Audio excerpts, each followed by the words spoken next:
guaranteed cut.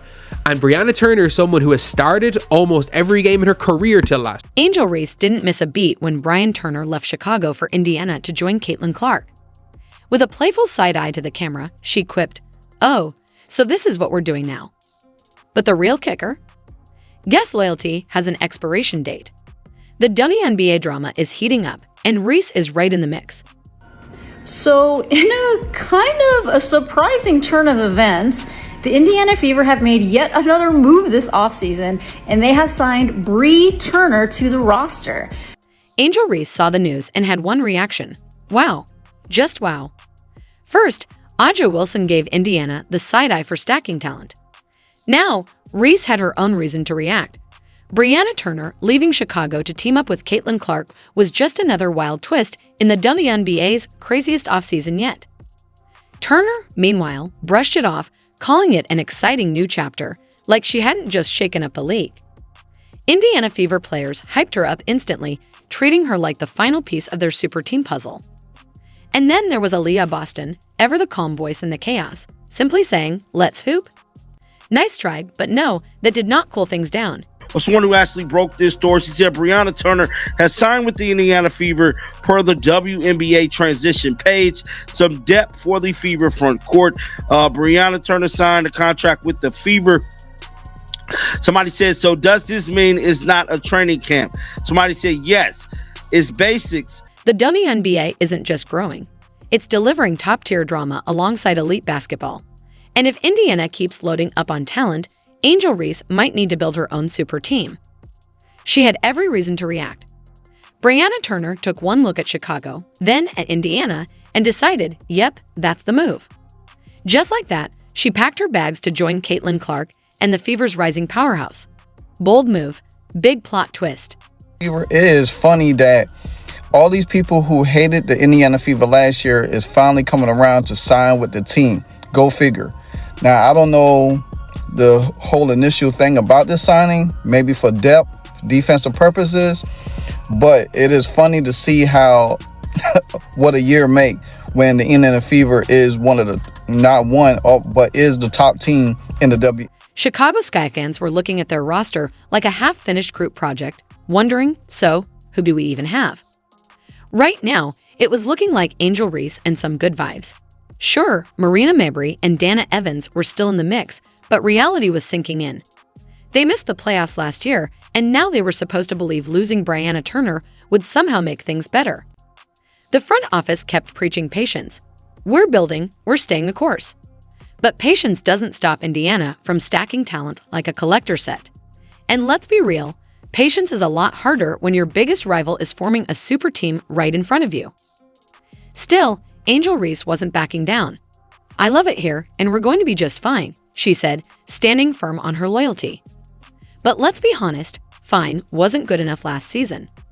Fine meant watching the playoffs from the couch. I wanted me to talk about this Bree Turner signing, but there's really nothing to talk about. So, Bree Turner did not look good on the Sky, specifically because we did not need bigs to come off the bench to play defense. We needed bigs to come off the bench and get a freaking bucket. And for me, like, the craziest thing, as I've said before in previous videos, like way back in the season, Bree Turner didn't look that bad coming off the bench, right? The issue again is that she came off the bench and played defense. Girl, we need you to come off the bench and get a freaking bucket. And when she did get a bucket, she was efficient at it. She was the most efficient big that we had on the Sky, period. But she just wasn't going out there to look for her shot. She was going out there to be essentially like a passer or just play defense. Like it just really, again, like that's not what we needed specifically. Fever fans weren't holding back. Y'all can keep Angel Reese. We got Caitlin Clark, Aaliyah Boston, and Brianna Turner now. The shade was real, and Chicago didn't have much of a comeback. What could they even say? At least we still have. Who exactly? Because that free agency tracker wasn't looking too promising. Sky fans were watching the rest of the league stack their rosters like kids watching their friends unwrap all the best gifts. Indiana added Turner. The Aces reloaded. New York was already loaded. Even Dallas and Minnesota were making moves. And Chicago, still waiting, still hoping, still acting like one player could fix it all. So in what might be the biggest surprise in all of free agency, The Indiana Fever have just signed Brianna Turner. Yeah, I think that this is a shock.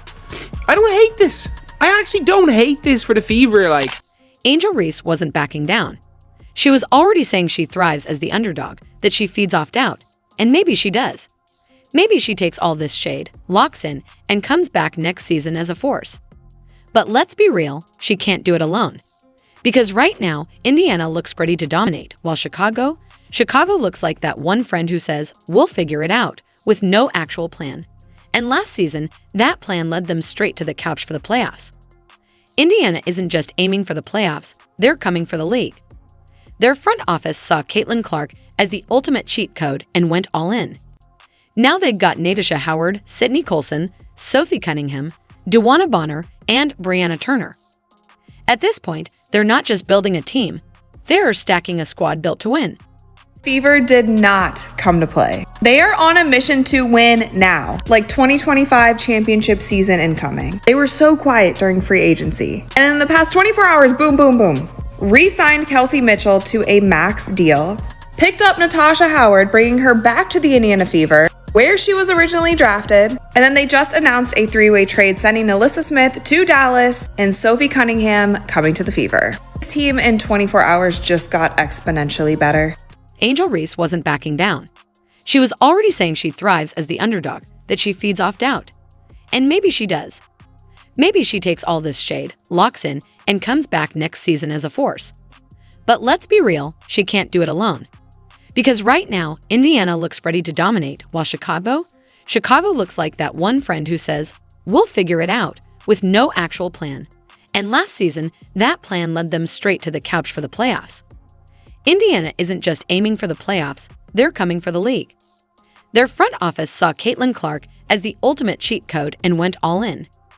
Now they've got Natasha Howard, Sydney Colson, Sophie Cunningham, DeWanna Bonner, and Brianna Turner. At this point, they're not just building a team, they're stacking a squad built to win. Like in our industry, if you're not a competitor, you're not going to last. And it doesn't have to be to win at all costs, right? It's just how you do what you do every single day. Like for me as a human being, like if you're leaving your shopping cart out in the middle of the parking lot, I'm judging you. You're not going to be on my team, right? Like you're not going to be on my team. If I'm watching you and you're on the end of the bench with bad body language and not being a good teammate, like I don't want you on my team, right? It's not really about how many points you score. It's not about, all the stats and the numbers and the figures. It's are you giving everything that you have every day? And it's about being a good human being. Are you a good teammate? Are you helping your teammates up? Are you a good sport? Are you shaking the hands of the opponent? All of those intangible things. Are you looking people in the eye when they're talking to you? Angel Reese wasn't backing down.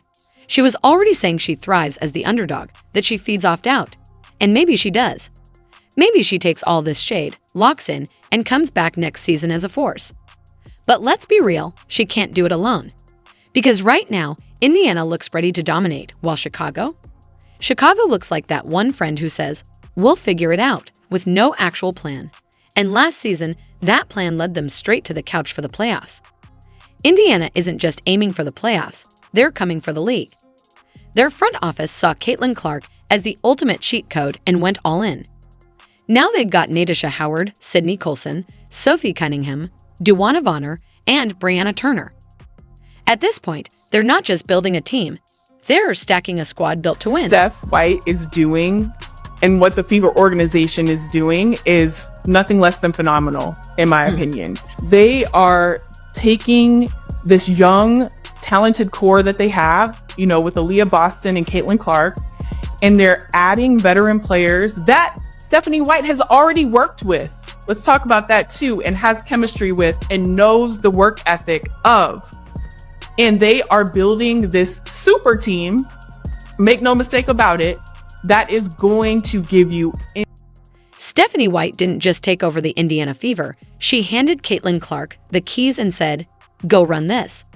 This is Clark's team now, and White isn't wasting any time. No slow adjustment to the WNBA. Clark's getting the ball, the green light, and the full spotlight from day one. White knows exactly what she has in Clark, and she's building everything around her. And the rest of the league. They're feeling the pressure. Aja Wilson might have side-eyed Indiana's moves at first, but now, she might need to call a league-wide strategy session to figure out how to slow them down. Teams that thought they had time to prepare for Indiana's rise are scrambling, because the Fever aren't just asking for respect, they're taking it. And the fan base? They're electric. After years of waiting, Fever fans finally have the firepower to back up the hype. No more rebuilding talk, no more patience, this team is ready to win. With this stacked roster, one thing is clear. Indiana isn't just here to compete. They're here to take over. It's kind of what everybody talked about when we were in the playoffs last year of, we really didn't have much experience at all playing in playoff games. I don't know what the exact number was, but we really lacked in that area. So just adding pieces of, players that have been in this league, they know what it takes to win, they know what it takes to get to the finals, they know what it takes to win championships, I think is exactly what we needed in our locker room. So it's just exciting, but also they're not only really good basketball players, they're really great leaders and really great people. And I know the front office obviously really prioritized that and looking for the pieces that we wanted to